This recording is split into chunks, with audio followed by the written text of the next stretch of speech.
Good morning, everybody. Good morning. I'm so glad you're here on this such a great spring day. Let us begin with prayers. Lord, we give you thanks for gathering us on this, your Sabbath day. Where two or three are gathered together, you have promised to be in our midst, and we trust that in the seats that are here, that you are here with us. We ask that you guide and govern our hearts, that you inspire us and enlighten us, because we have a great desire for you. And we pray that this day, this Sabbath day, we might draw more closely to you, particularly as we study most difficult hours for you. And this we pray in the power of your Spirit. Amen. Amen.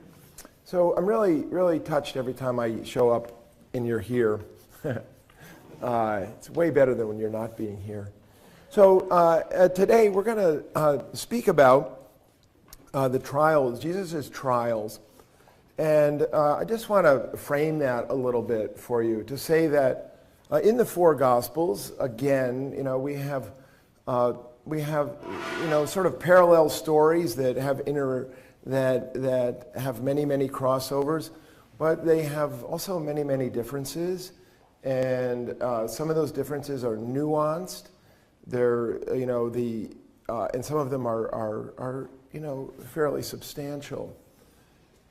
Say again that the gospel writers, we might think of the gospel writers as editors who are compiling information that is in their communities, and each of the gospels is written to a particular community.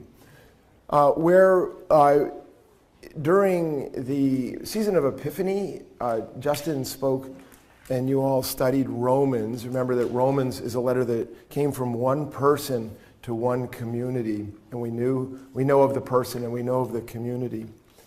Here in these Gospels, we can't say that we know Luke, but Luke, as he was known, is known as Luke the physician, and so it is likely that the tradition of Luke does date back to a man who's a physician.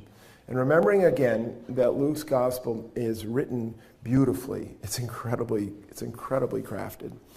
And it is Luke Acts, and the Acts of the Apostles. It's a 2-volume series, which at one point was all one book that the church chopped in half. But also to remember that this compiling was done, perhaps around between 75 and 85. If we take the synoptic dating, that's Jesus dead at 32 or 33. Paul's letter to the Thessalonians, probably 51. And Paul's final letter is probably 62, and then Mark maybe around 70, okay? And then Mark gets embedded in Luke and Matthew, just to kind of give you a timeline.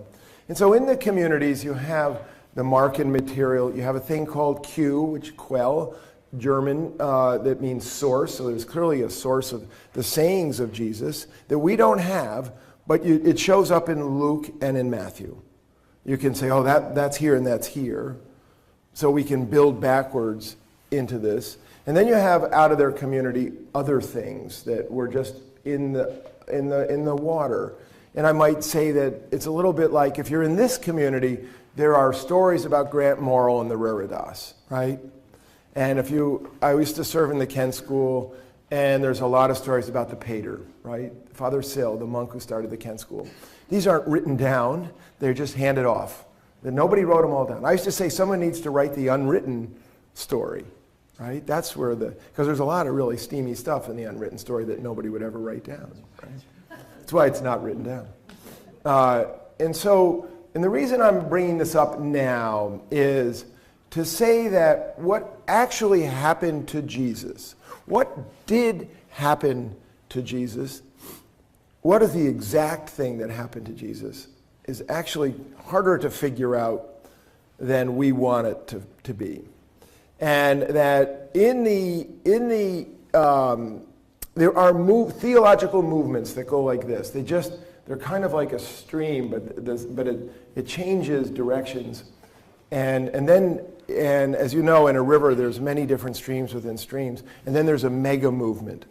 And one of the movements that we have, that I was in seminary toward, the wave was just cresting and starting to fall, was a movement called the Historical Jesus. And it was a group of scholars who really wanted to get back to what was Jesus like in the flesh. And they wanted to remove Jesus from Christ. And Christ being the understanding of Jesus' relationship with God, and Jesus being the guy from Nazareth. And so when we get to the trials in the crucifixion, we are talking about something that is hugely important to our faith.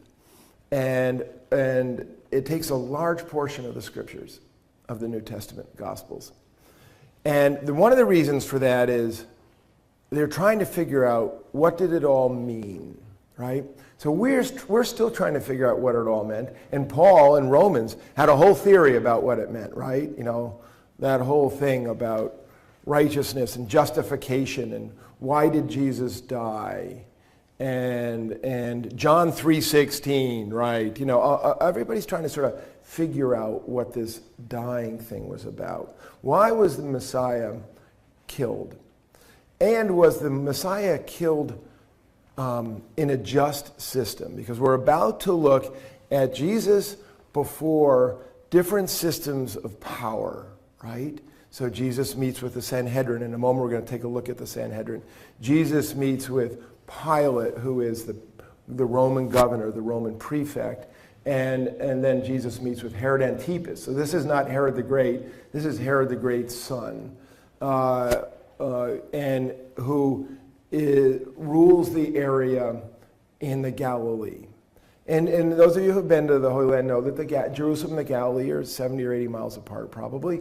But in Jesus' day, that's a greater distance than get in the car and drive, right?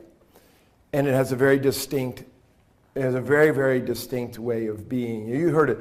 Certainly, he is a Galilean, right? Like that guy is certainly from Alabama, right? You know, he talks like it, sort of thing. And so we're gonna take a look at some things, but I just want you to know as we go that Luke leaves a tremendous amount of ambiguity. Now he is, assuming he is a he has done a brilliant job shaping the scriptures. He's more than one life removed from what actually happened to Jesus, right? And it's very possible that he has shaped these things to make the point to his community. One of the things you learn in preaching class is you always have to speak to the people you're talking to. Not like any kind of people. So preaching preaching here versus preaching in another place can be very different. It's one of the problems that Justin keeps talking about with putting a camera on people. So they will receive what we preach here, but in another place it may seem kooky and out of context. Of course, it may be kooky here too. But the reason I bring that up is Luke is doing this to the Gentile audience, right? Dear Theophilus, right there from the beginning of Luke. And Theophilus means God-fear. He's writing it to a Hellenistic Roman person. He's not writing it to a Jew. And Matthew wrote his thing to a Jew. And so Luke gets some of the Jewish stuff a little kind of in the ballpark, okay, but maybe not exactly. And then the same thing is Luke gets some of the geography, kind of like, oh, okay, kind of in the ballpark, but maybe not exactly. So these are the sorts of things. And scholars have spent so much time on this trial. Judges write books. Law professors write books. Everybody is writing a book about these trials. Okay? They've studied the Mishnah, where these laws are codified. But the laws are codified at a much later date than what happens in Jesus' day. But everybody, can you have a trial? So the trial is on one night, on Friday night, Thursday night, and the next gospel's on the next morning. So there's, just to give you a sense, that we're talking about something where there's a fair bit of movement. Now, and then we add to this artist renderings of what could such a thing have been like.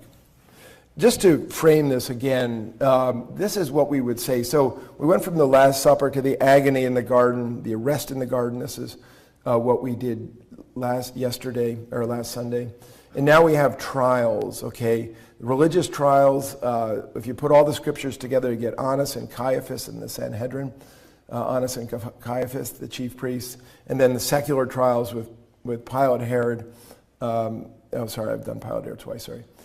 He's beaten, whipped, and mocked. He's carries across to Golgotha, which is the place of the skull. As you know, he's crucified. There we have the 7 last words that you sometimes hear preached on Good Friday.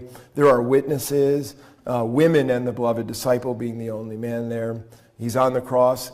It depends, and sometimes it's 9 to noon. In Mark, it's 9 to 3. There's not even an agreement about that. And then he's taken from the cross, quickly anointed, placed in a tomb, and Joseph of Arimathea is part of that. Joseph being one of the Sanhedrin. Now, there's not agreement about a lot of this. So here we are in the temple area, right? The Praetorium here, Antonia Fortress. This is now a school, and the first station of the cross, if you go to do the Via Dolorosa on Good Friday in Jerusalem, you would start here in the courtyard of a school run by, the school is a Muslim school, but the courtyard is run by the Franciscans. Now, did Pilate stay here? Was Jesus' trial here? Or was Jesus' trial here? There's not complete agreement. This is Herod's palace, and I'll show you a picture of what Herod's palace might have looked like. And again, Herod, who spends most of his time out of town, right, up in the Galilee area. Over here, I just want to show you how close the tomb in Golgotha is. This was the old wall of the city. And now this is all, this is all inside the city of Jerusalem, the old city of Jerusalem now. And so there's not even complete agreement on the whereabouts of that. So it starts here. This is a scholar saying that Herod's palace is not a building but a compound, for sure a compound, right? And this is a man who's arguing that the trial for Jesus took place here, the Herod's palace, so in this kind of courtyard here, versus here in Antonio's fortress, which is where it is also where it is currently venerated as having taken place. Now, just again here, this is just to give it to you one more time. This is what the fortress would have been built here, and on another day maybe we would spend some more time here, but. The court and the beautiful gate. And this is all the stuff we hear about. Solomon's portico is right here. It's known as Solomon's porch here. It's called portico in the scriptures. And again, here's the Kidron Valley and the Garden of Gethsemane, and this is where Jesus would have slept. And if the trial might have taken place here. This is all within easy walking distance of each other. And sorry for too many maps here again. And the pools of Bethesda, those of you who've been on the trip, the Holy Land trip, this is where we go down into the deep, deep place and have those healing prayers, just to give you a sense of where you are here. So this all takes place in a place that was and is. Now the Sanhedrin is 71 of the elders of the community, and here the two clerks. It's just a court. It's kind of like a courtroom, right? And the jury and the judge is the high priest. And we know that during Jesus' day, the high priest was Caiaphas, and before that, it had been Annas. I don't know how to say Annas, except that we call him Annas.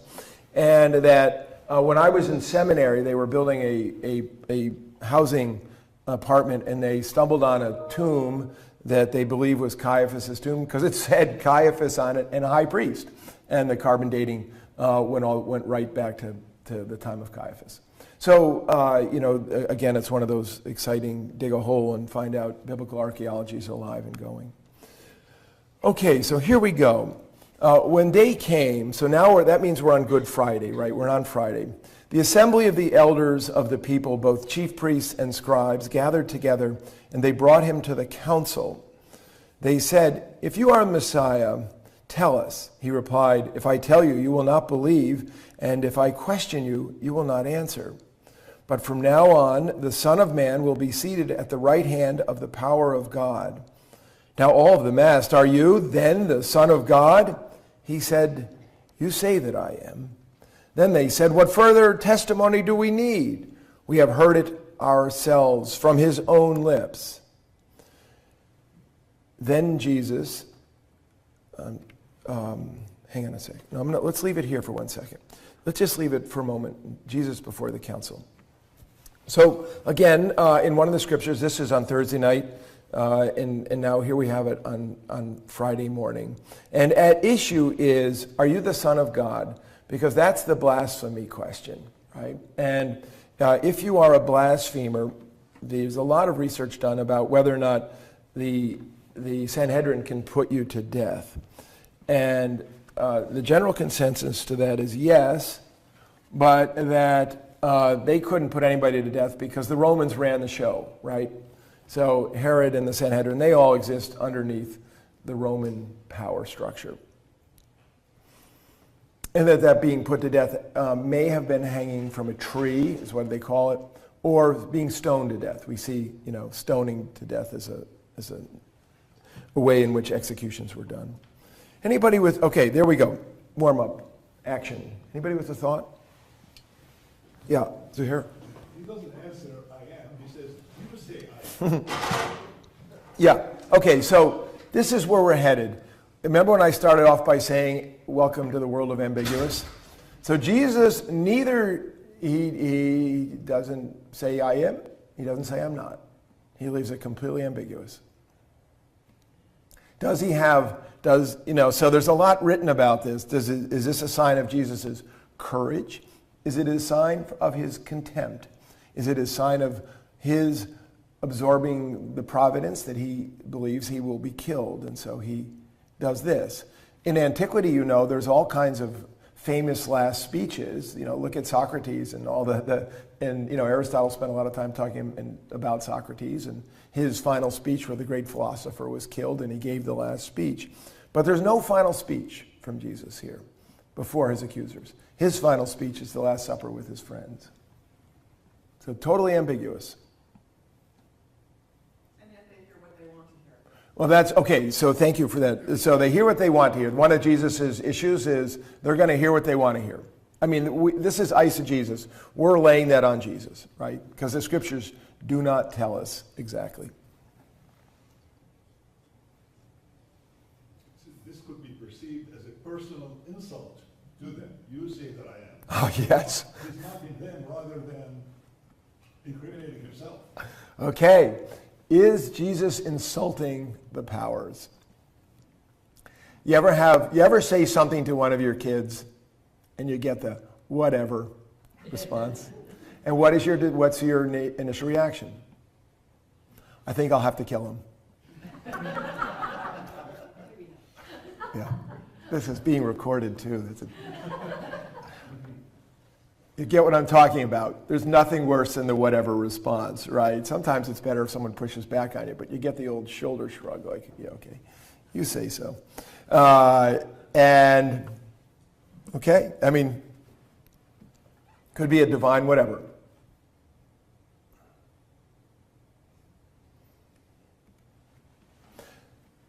The plot thickens.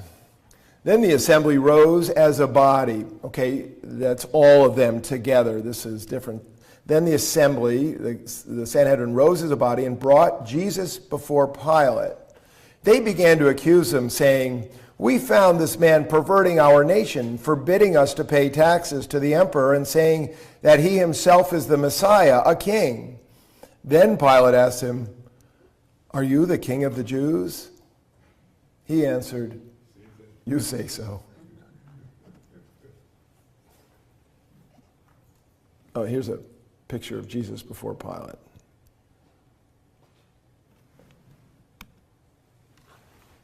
What do you make of that?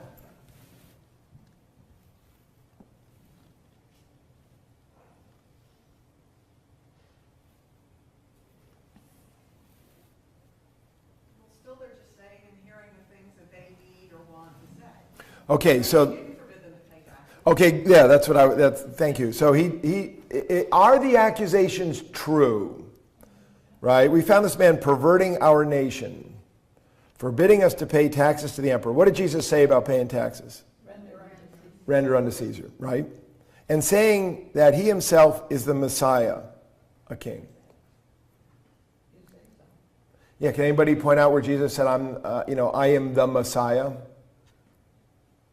It's also interesting where it says, is the Messiah a king and not the king? Okay, nice. As if the Jews are saying he's just another prophet.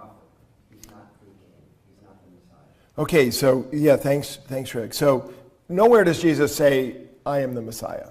He doesn't say that in the scriptures. And what is the Messiah? Who's Messiah? Whose definition of Messiah? Right, Messiah being Christ, anointed one, and there, there's all that stuff about what the expectations were around what the Messiah would be. What was the Messiah's job? Is the Messiah's job political, or is the Messiah's job religious, so to speak, salvific? And Jesus clearly lands in one place. Remember that whole thing? If we had just been studying Mark's gospel, we would have been studying the messianic secret, with Jesus telling everybody who says, "You're the man," he says, "Don't tell nobody, tell no one," right? And why is that? That's another quizzical biblical issue. And maybe Jesus doesn't want laid on him, "Oh, that means you're the Holy One," or "You're this," or "You're that," right? But Jesus does not say he's a political king. Clearly, Jesus does not make a political movement. Yeah. Since they're speaking to the Roman emperor, they're presenting all the accusations that would be a challenge to the rule of Rome. Yes. So Yes. said, you perverting our nation, forbidding us to pay taxes to you, and saying that he's the Messiah could be the one that would really lead the revolt and get rid of the Romans. Right. Perfect. So it's you want to make a case to the Romans, they're making a case to the Romans. Yeah. Hey, Brian. Do you ever wonder when some of this ambiguity and reticence, as you were kind of saying, is still the struggle between Jesus, the person, and Jesus, the divine, and however, it seems like they're all just smashing together in these last few days. Yeah. That's a really beautiful question too. So just to repeat that, is this are we seeing played out here not something that's being played on a political stage, but is some of this, what about Jesus' interior stage, right? And how does Jesus' self-understanding and his understanding of the divine understanding of what's happening to and with him? And so we have different takes on that, right? That in just to put it in sort of stark terms, in Mark's gospel, Jesus is portrayed as a victim of an unjust system.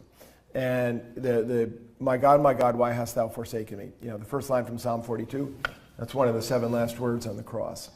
And in John's gospel, we get just the opposite. Remember, all through John's gospel, those of you who are reading it in the daily office, and when I am raised up, right? And when I am raised up. And so in John's gospel, Jesus rules the world from the cross. That is the nexus point by which God and humanity come together in reconciliation in Jesus, and that is made radiant and real as Jesus rules from the cross. And it's almost as though the heavenly Jesus speaks the words through the earthly Jesus in John's gospel, but in Mark's gospel you get a very earthly Jesus who seems not to know what's happening to him and is a victim. And so, what is our understanding of what is happening in Jesus? Presaged by what happened in the my God, take this cup from me, in the Garden of Gethsemane. It's unclear. It's again a little unclear, but here we're gonna build the case. I'm gonna keep moving because we're gonna come back because we're gonna see and may answer some of these what is Jesus thinking questions too. Okay. Then Pilate said to the chief priests and to the crowds, so now for the first time we have the crowds are part of this, right? Then Pilate said to the chief priests and the crowds, I find no basis for an accusation against this man.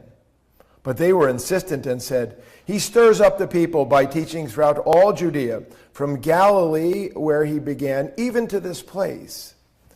So now we have, a kind of Jesus before Pilate here.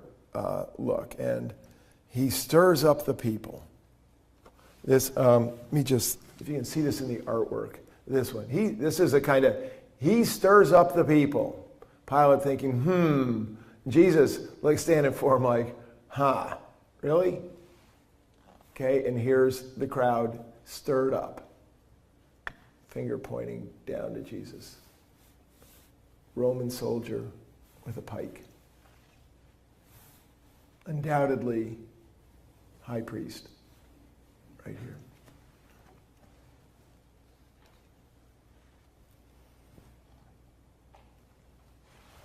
What do you make of that? Kind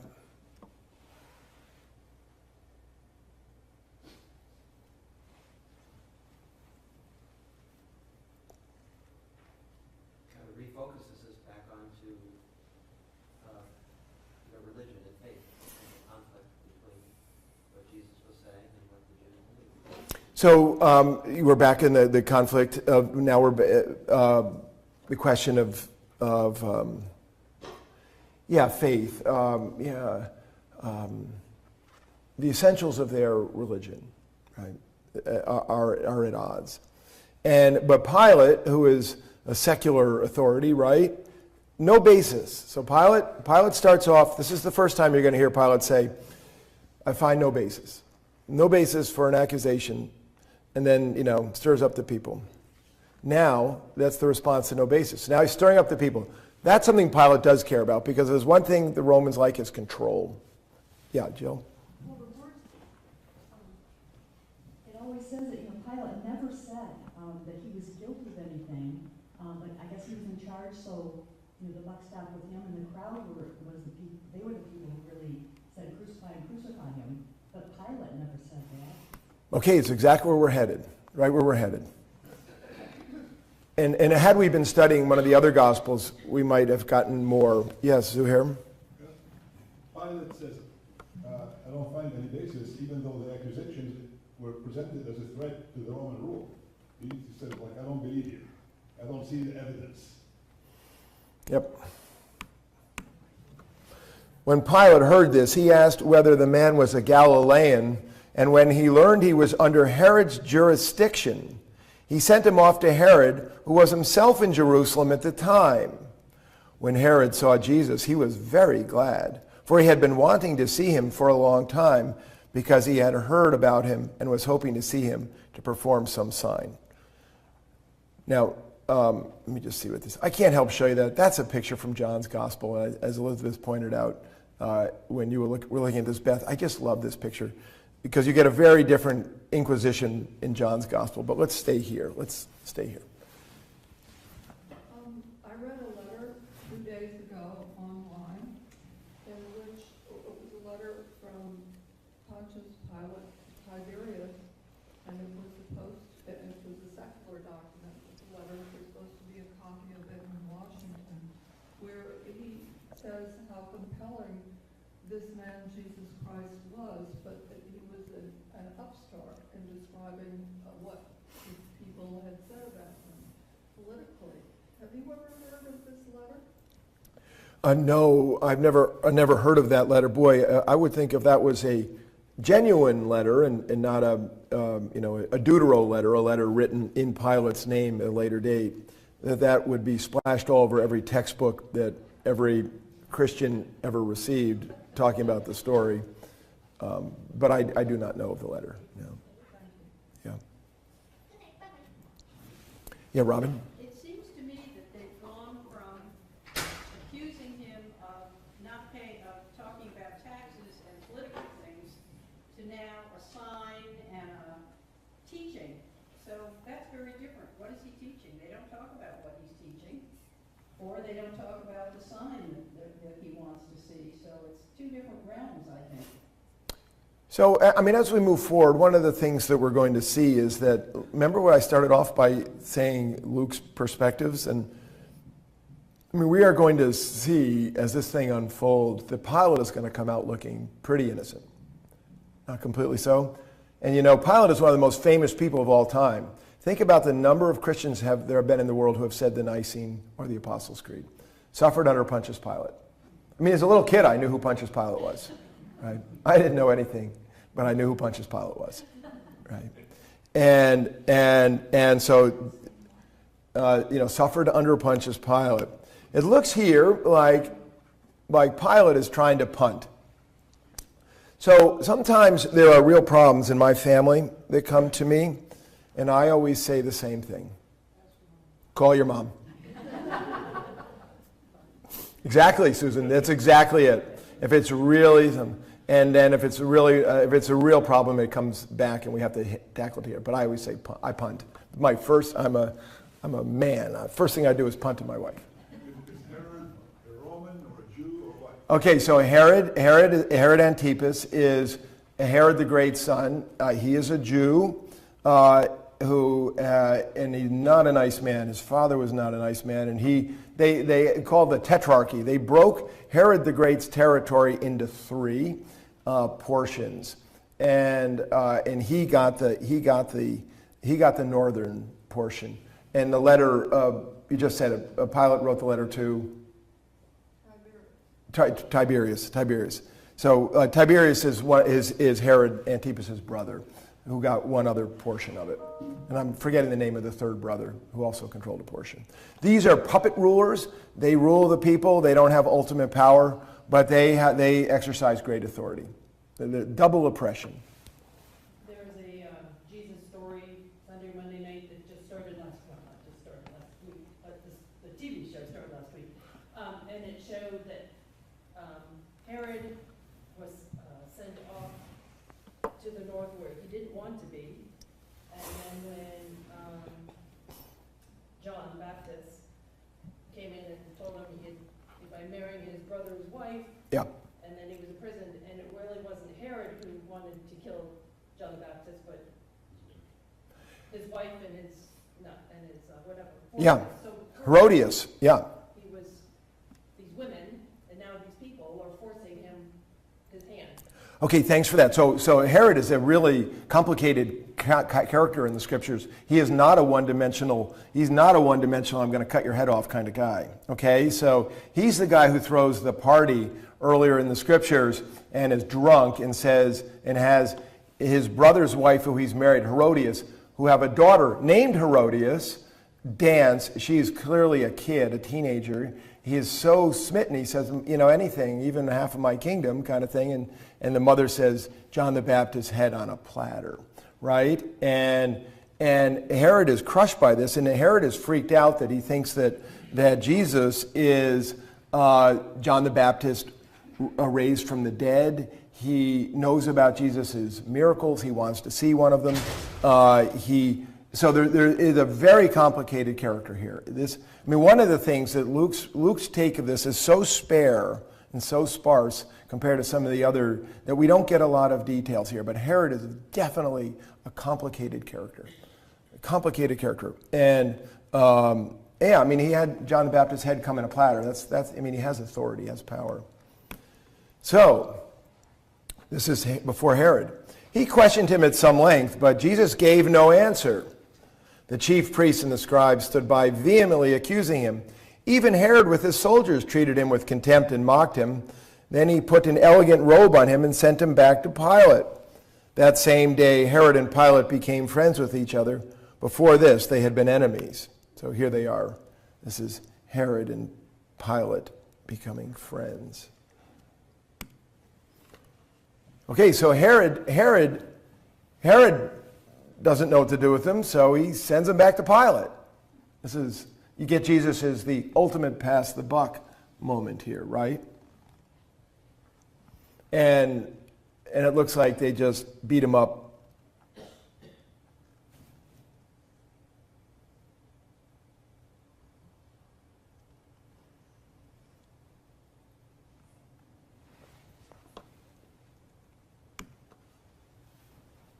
Pilate then called together the chief priests and the leaders of the people, and he said to them, "You brought me this man as one who was perverting the people, and here I have examined him in your presence and have not found this man guilty of any of your charges against him. Neither has Herod, for he sent him back to us. Indeed, he has done nothing to deserve death. I will therefore have him flogged and release him." And then they all shouted out together, "Away with this fellow! Release Barabbas for us!" This was a man who had been put in prison for an insurrection that had taken place in the city and for murder. Pilate, wanting to release Jesus, addressed them again, but they kept shouting, "Crucify him! Crucify him!" Just say, if you want to have your Lenten discipline, enter into this story. This is a book, a novel called Barabbas. And it is so stirring and so compelling and so easy to read. And the perspective in the novel is what happened to Barabbas. It's an unbelievable story. We used to read this. I stumbled on this, and then we read this at the Kent School. And I will tell you that the seniors at the Kent School were rabid in reading the book and could not put it down and could not stop talking about it. It's an incredible book. But back to the drama. Not guilty. See that? Pilate says not guilty. Doesn't deserve death. Time to let him go. Not guilty, but still at every turn, they're trying to diminish him, right? Condescend, talk about miracles like the circus tricks, flog him, mock him by putting on robes. So somehow still maintaining control while saying, okay, but we don't have to kill him because they're afraid. Yeah. Okay.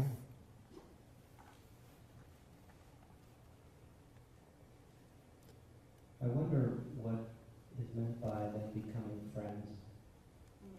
Are we to assume that Where is these that? people of all power and might and ability to do anything with the Jews if they wanted to, that somehow they saw something in Jesus, and then what really was justice and unjust, that they got on the same page with one another?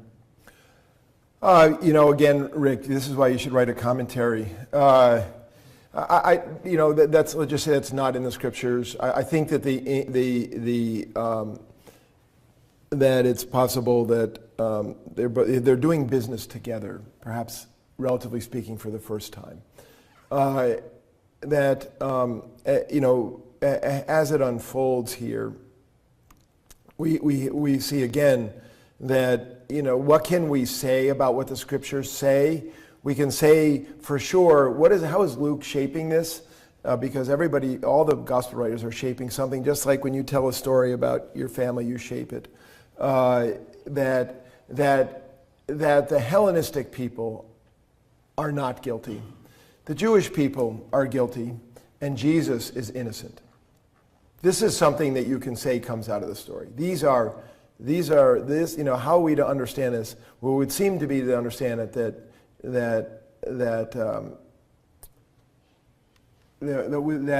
Luke tells the story in such a way that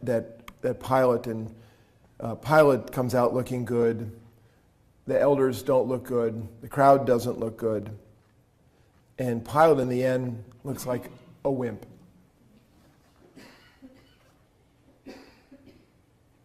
Pretty amazing. Like, they're basically saying the Jews killed their own savior. Right.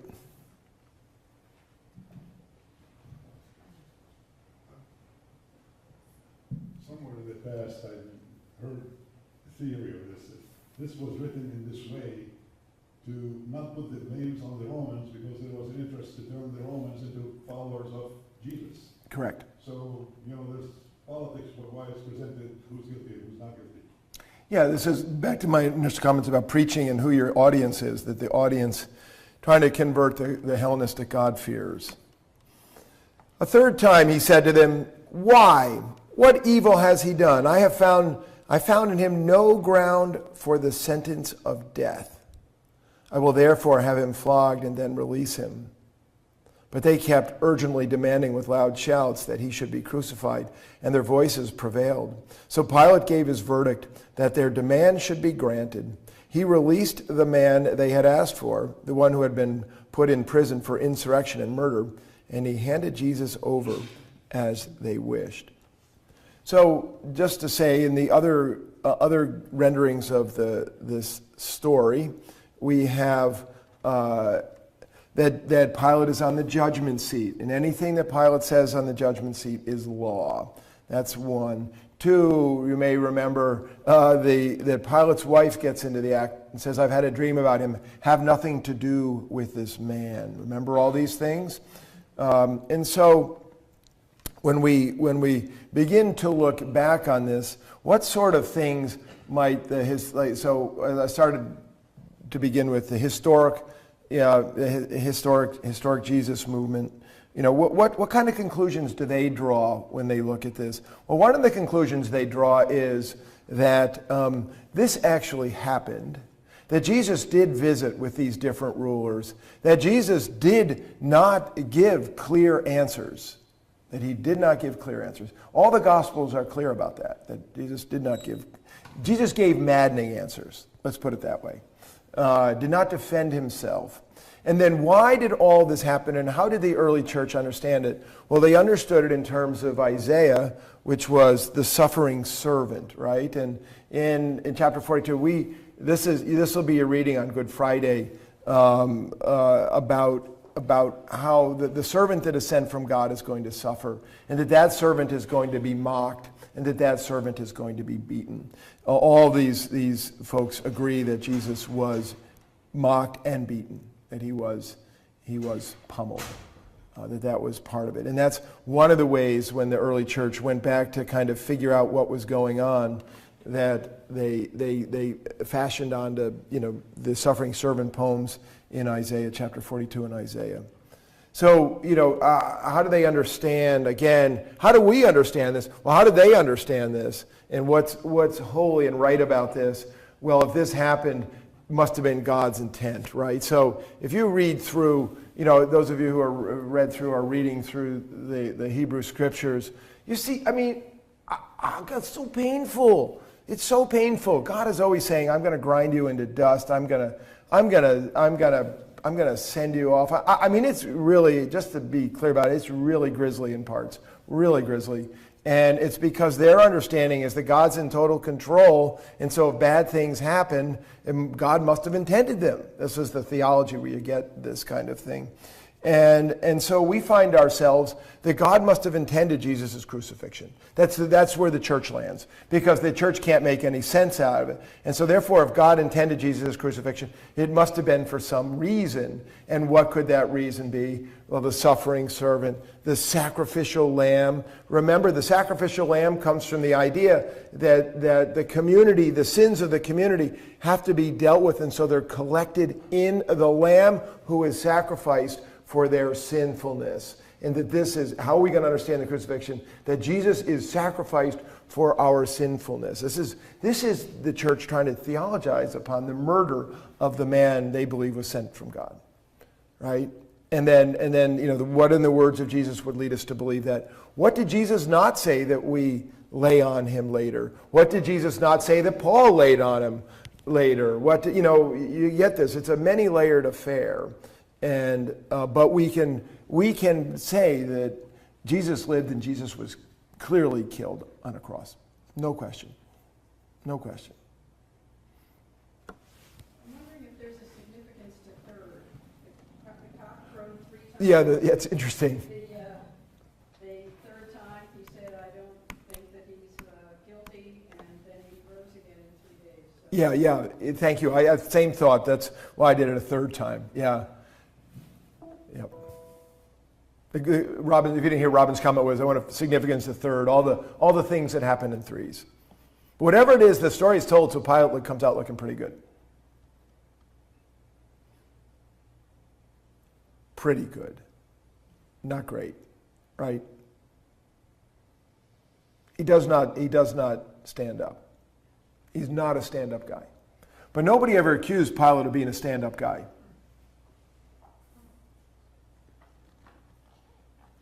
The thing that stands out to me in reading this time is just how passive.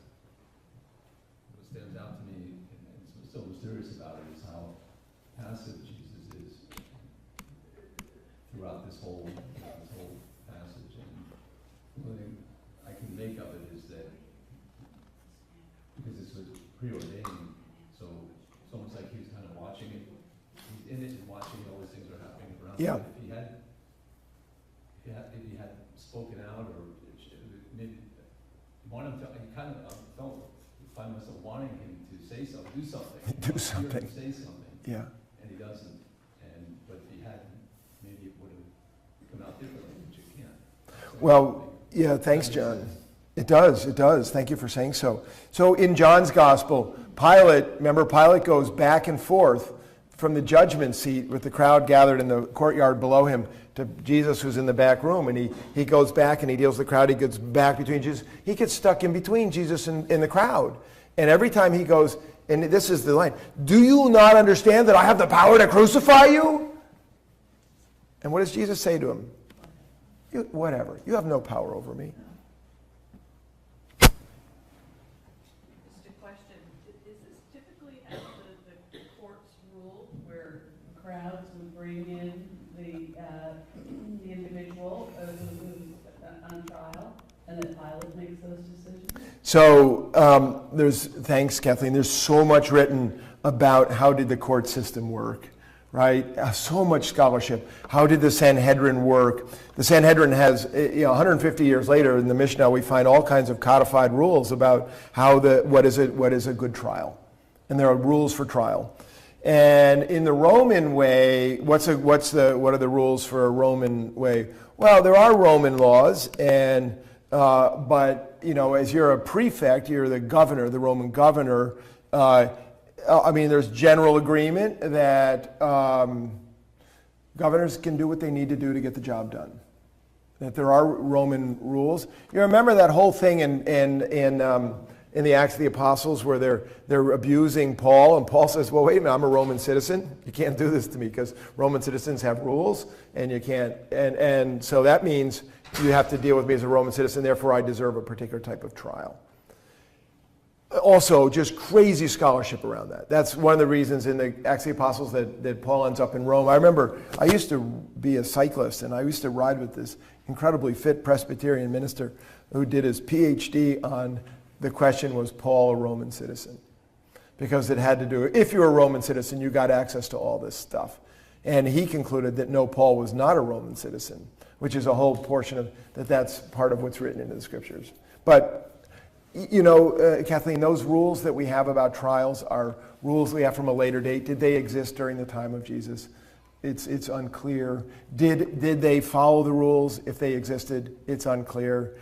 Could Pilate just solve for X? And was this just a way to, make peace? Pax Romana, remember? What's the Pax Romana? Peace of Rome. Well, the peace of Rome was kept peaceful because they just simply crushed the non-peaceful people. That's why it was so peaceful. Okay, so next week is the actual crucifixion, and I believe Elizabeth's going to be me next week because I'm going to be in Minnesota with my son. But anyway, really appreciate all of you and the beautiful, attentive heart that you give to this. It's really gorgeous. So, happy Sabbath.